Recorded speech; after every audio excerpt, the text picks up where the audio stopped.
The immediacy of theater is, it's never the same with film, because you can always play it back or rewind, but in theater, knowing that it's this thing happening live in front of you, live flesh, conversations are coming in front of you, and it's not gonna be the same even if you watch the second time around. I think that immediacy is something very palpable when you go into a room, especially when you go into a really good performance. You have this palpable energy in a room that I haven't felt that in a movie house ever. And I think that's what makes the message or whatever, even if it's an entertainment or spectacle that they're trying to do, it's what makes theater quite unique. It has it good and bad. One, it's that theater doesn't have the reach of mass media like TV. But I guess when you have an experience when you experience good theater, it will stick to you forever.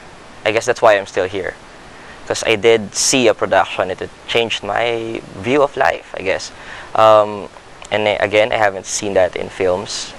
So we have a smaller reach compared to TV and film, but I think it's the quality that you experience. The quality of experience is really different, which makes it powerful.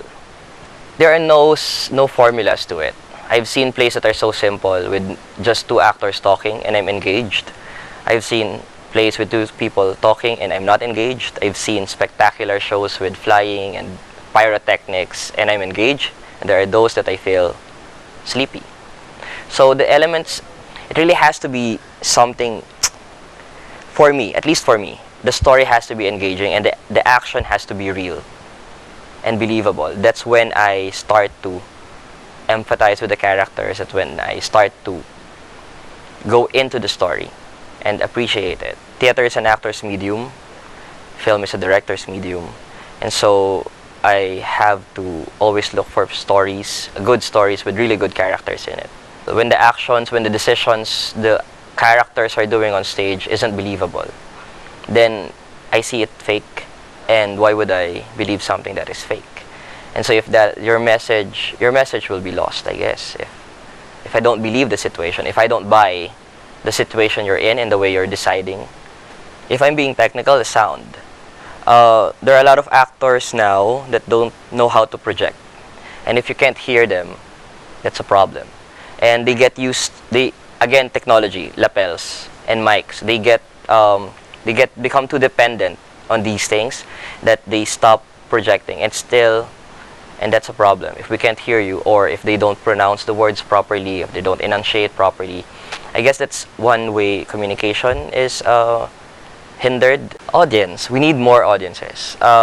Again, we can only do so much. We can do quality works, yes, but if the audience doesn't come, then there's it won't be able to sustain itself. So I guess audience development is important. Like what I've said, starting from the universities, developing them there, and then hopefully they go out. And so hopefully we have enough buying power, the theater companies, that we know that there are enough people watching for the actors to demand higher pay, to demand higher tickets, and to demand even from the government support. Some say it's a dying art, theater. The same way probably writing a letter is dying, but there's always something about these things that touches the soul, and that technology starts to eliminate, I guess.